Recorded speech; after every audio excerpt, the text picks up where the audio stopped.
Hi, my name is Tom Parker. I'm the founder, inventor, and president of Road Relief Systems.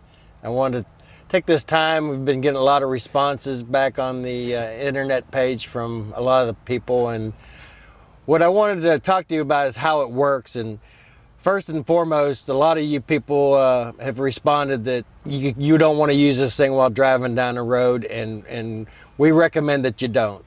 The beauty of Road Relief is you can use it while driving down the road, but what the Department of Transportation says that it has to be hands-free. You can't be using it while using your hands while using it. So with the Road Relief system, the beauty of it is you can connect and disconnect at any time. You can stay connected at any prolonged period of time for a lot of you competitive drivers.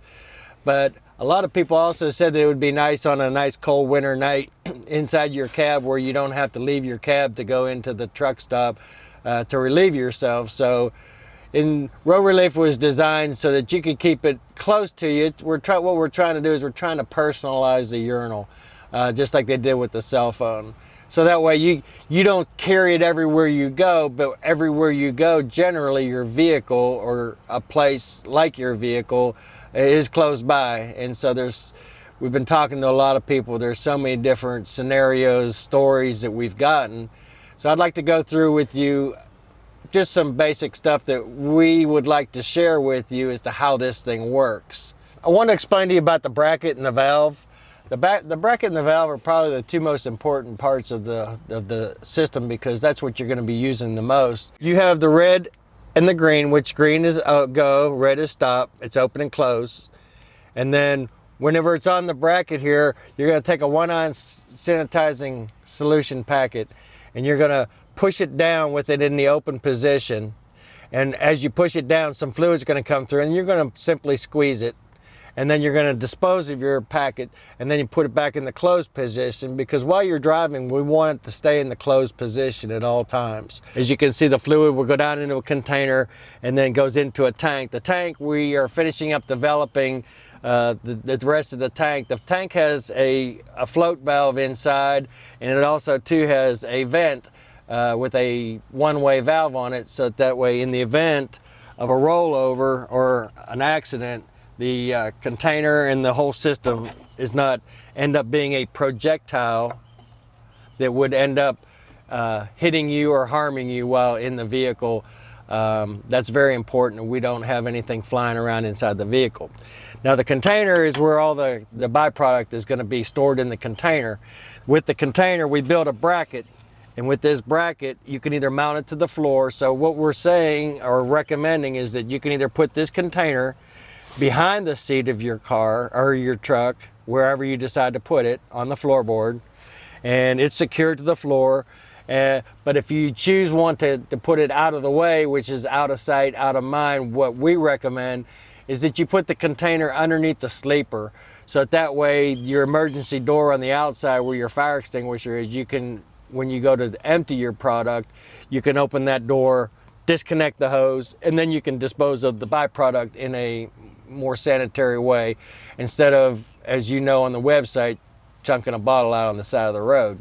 That's what we're trying to do, is we're trying to keep everything sanitary, safe, so that way we don't have any kind of spread of any kind of disease. If you do decide to put your container inside under your sleeper, we are going to recommend that you drill a hole, and we have a grommet here, so that way that with the vibration of the vehicle, the hose does not become cut or damaged.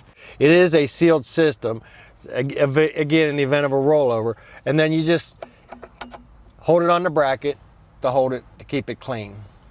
We designed the bracket with Velcro and screws because we wanted you to mount it somewhere on a flat spot on the dashboard, because after you're finished disconnecting from the system, we want to be able to cleanse this. We want it hooked up so that way when you push the sanitizing solution, it's going to have a foil inside, and you're going to pierce it with the top of the barb fitting, and then you're going to squeeze the solution in through the valve and into the container. The sanitizing solution is antibacterial, so if there's any bacteria, we kill the bacteria. It has a fragrance so that the container, even though it's not emitting any kind of odor when you introduce the fluids into it, the odor will come out, but it'll be a fragrant odor, so that way it doesn't smell foul to you. Hang your valve back up on your bracket, because we don't want it to dangle on the floor, because if it's on the floor, it's going to get dirty. If you are going to use it while you're driving, what we recommend is that you stay hooked up, just leave the valve in the open position, and then you can stay hooked up for a long extended period of time. That's what we're going to do. We're going to be approaching NASCAR drivers because they are constantly driving a lot. But it's going to also allow you to rehydrate, because as you're sitting there, most people are hydrating while they're driving. But this is a way to relieve yourself while you're driving.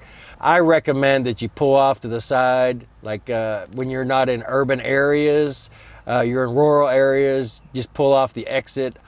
I personally think that it constitutes an emergency, and if you are in an emergency situation where you need to relieve yourself and you're not hooked up, I think that the shoulder of the road is an emergency situation. It's a health issue.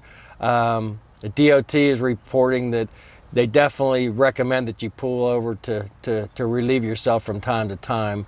But this is for competitive drivers who want to stay hooked up. But most of you who are driving, especially now with videos inside of the trucks, you don't want to be using this device while you're being videoed. So you pull off to the side of the road, you hop in the back of your truck or wherever you need to go. But it's for emergencies and also for convenience. We just wanted to thank you for watching the video. We are trying to be as informative as we can to help you answer some of the questions that we've been getting from you. And I'm sure there's going to be more questions that we'll be getting from you, and we'll be putting out future videos. When we start selling the product, we'll be doing instructional videos how to operate the equipment, what to do and what not to do. So until then, look forward to hearing from you. Keep sending in your feedback. We appreciate it. We're doing our best to try to answer all the questions that y'all might have. Thank you.